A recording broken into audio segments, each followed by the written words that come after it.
Buddy, welcome to spring. Again, yes, disappointing. 4 inches of, at least it was light, fluffy stuff and not uh, super icy or anything else. But yeah, we're getting tired of it, right? So kudos to everybody being here at 5 a.m. despite weather that makes you want to just stay inside and not get out of bed in the morning. And especially coming off last month, we talk about spring. You're all showing patience and endurance, waiting to get to those beautiful nights again of, uh, you know, 50 or 60 and feeling good. But as we kick off a new month and talk through these, we have 5 Wednesdays this month to talk through things and thinking ahead and planning based on some themes that happen in April. It's like a month we're going to talk about care and compassion in different ways. And we start the month just talking about just some feedback and some opportunity to talk through physical self-care. We'll talk through some stress aspects. We'll even talk through some environmental ones toward the middle of the month. And our last month, we'll bridge into Mental Health Month, just talking about some words on counseling and referrals and the benefit we have around here, things like that. So it'll be a good month just to make sure we're doing everything we can to show yourself and others you care about that care and compassion to be as strong as possible. So some reminders of the email that went out. Thinking this week, obviously I'm talking to people here working out at 5 a.m., right? But as always, the material we share is either for benefiting yourself or the people you care about. So there's a lot of information this week that you guys are already showing that commitment to your physical self-care, but there might be some good information to pass on to others who aren't quite as committed or as maybe they have some obstacles and barriers. And that's kind of what it took me to, is thinking, what are some of those personal beliefs, those inward myths that keep people from trying to show some physical self-care? And that's what we came up with. There were three that really stand out to me, again, informed by conversations in the counseling office. The first one was this idea that you don't have to live in pain, because there's a belief that really entrapped people. And they're like, this is it. I guess this is what life is like at 40, 50, 60, whatever it might be. And they just accept it, and they lose their sense of fight. And they just think this is the decline that happens. And it's just this myth, I think, that people get into. So really trying to be specific in the email this week and saying you don't have to live with pain. We're really focused on physical pain this week, certainly with the like so many different choices, right, in central Wisconsin or even our own town, about getting help and aid through physical therapy or tests and imaging that can be done. There are answers, and generally I think people forget that the answer could be simply fixed, whether it's through a lifestyle change or a little bit of care from a professional and being able to go forward. But you don't have to live with pain was the first kind of truth to outbalance the myth that was there.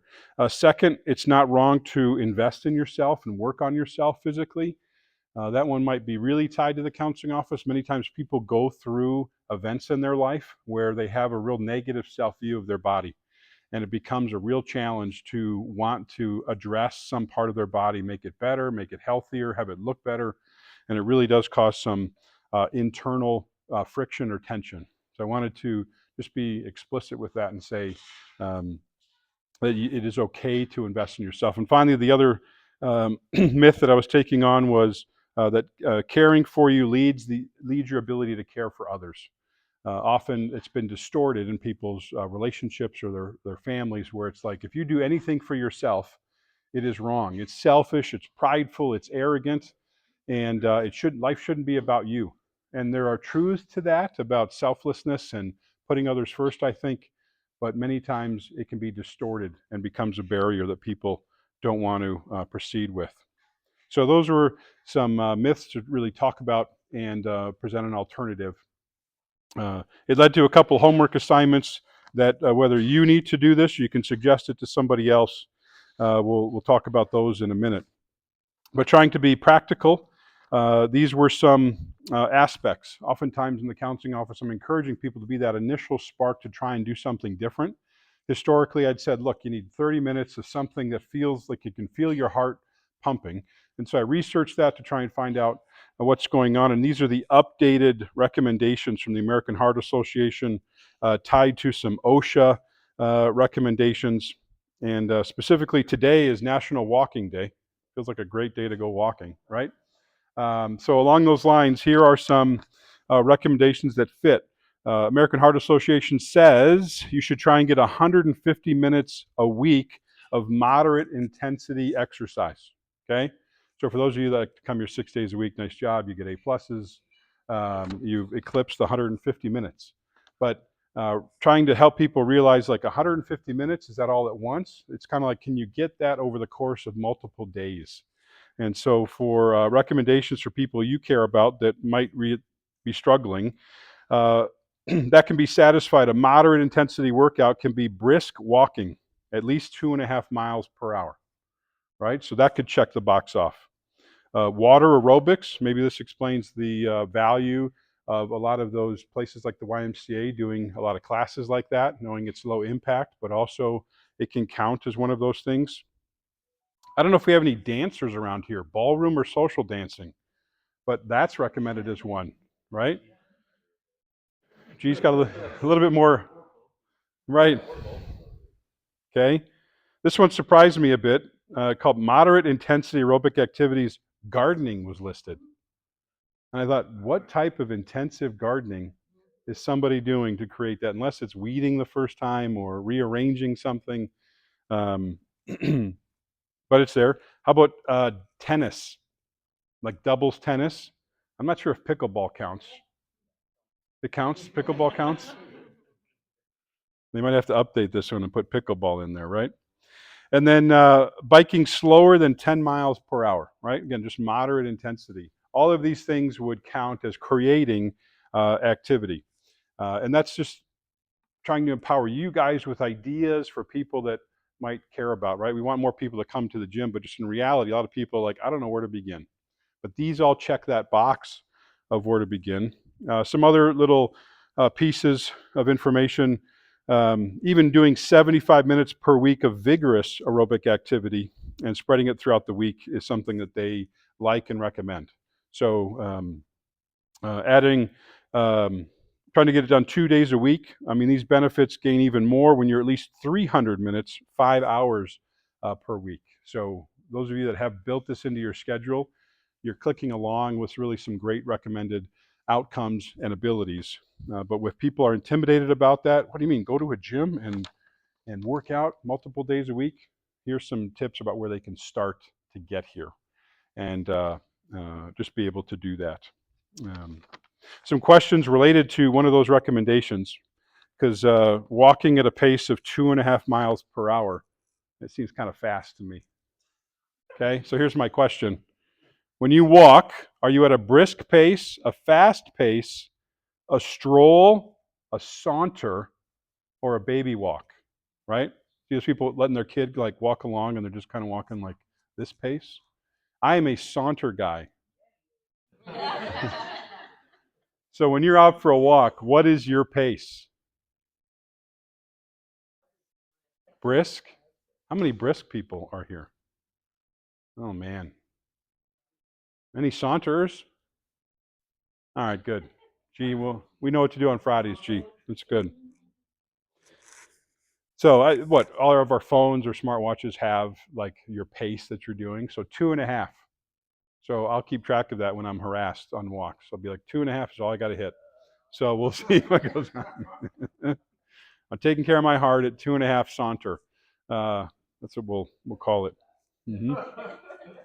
The other recommendation, right, was a biking slower than 10 miles per hour. And I thought, if you're going to go biking, are you an e-bike person, a mountain bike person, or the green circle throws a lot at you with different terrain and different pavement and all that stuff. So when you guys like to bike, what are you? You'd rather have the e-bike that does all the work for you on those inclines, or you need to go to like, what is it, Standing Rocks or Hartman Creek has some single track things, and you're flying down the hill and guiding between trees? Or are you just like, let's do the flattest part of the green circle? Anyone? E-bikes. Anything but e-bikes? Boy, why am I here at 5 a.m., right? You guys are lifting up my activity level. You guys are lifting up my activity level. Like last week when we talked about food, I need to go to like 9 a.m. because they all, you know, Right. Maybe that's why. Maybe that's why. They all liked the food I was mentioning or had tried it. You all were shooting it down. So clearly I'm growing here at 5 a.m. Yeah. Anyway, just things to think about. We can laugh about it because walking is good. I mean, that's the threshold they're kind of saying is getting more active goes a long way. And for the people you care about, whether they're younger or older, whatever it might be, just encouraging them to do something because maybe they don't know or they don't want to do it alone, right? That's the advantage of saying, come with or I'll be there. But many times there might be a thought they have in their head that just says, I can't or I shouldn't. Because pain, I can't get over the pain, or someone told me I shouldn't, or I don't want to expose myself in that way and take that risk, right? Coming and going for a physical activity if someone feels like a mental or emotional risk. So that's part of the theme this week. Um, um, how do you extend the truths we get here to somebody else you care about? Your whole support network will benefit as a result. So some final comments here. I think that we're talking about care and compassion for your body because it resonates with your heart, and I think you have the energy to do what you want to do in life, right? Physical pain traps, it isolates, it keeps people away from doing things. It kind of consumes most of their brain. There's not much space left to be creative or do other things or engage in relationships in healthy ways. So care and compassion is an important theme this week. Uh, it takes discipline, right, to work to allow yourself sometimes that permission to be caring and compassionate for things. Obviously, there's eating patterns sometimes that can be quite complicated, and people eat for the wrong reasons or they eat too much and it starts to affect their body in negative ways. I'm not just talking the occasional, like, oh, that was really good, but I ate too much and I should have stopped. But there are people who really, there's an internal tension. And if you know them or you come across them, hopefully there's ideas this month that you can pass on to them so they feel better, or they don't feel as negative about themselves. And then finally, recognizing this key one, other people's encouragement, compliments, or assistance certainly can help us and help others take care of their body because that's going to be the key. Sometimes someone's ready to go, they just don't know where to begin. So if you have some information like today or other ones we'll talk through and you can pass that on to somebody, it might be the missing piece they have to start making a key change in their life. Because if their body is healthier and they have more energy, then they can make that bridge mentally or emotionally and fix some things in their life that help their wellness improve. And that really is a passion, certainly that I have, or it's a connection, an outcome of taking care of the physical body. And we just wanted to talk about that at length this week. But by extension, a whole month that way of maybe overcoming some barriers and really knowing what are the specific steps to do to feel better. So it's a good way to kick off the month. How do we take care of our physical bodies that way? Again, I commend you all for your commitment you made long ago just to keep going and be passionate about what you're doing with your time and starting your day off this way. But if you come across things that help you, you might be the missing piece for somebody else to say, hey, here's an opportunity for a gym, a class, or an opportunity. Here's a piece of information or a fact that helps. When you hear someone say, I just can't, there might be a bigger story there. So that's when you apply some of the other aspects we've been talking about listening, coming alongside, asking some questions, and they might have a chance to be healthier and show more care and compassion for themselves. So, pass that ability on. So nice to kick off a new theme this month. Nice to see everybody have a good workout on this beautiful spring day, and we'll go further this month into some other aspects too. Thanks.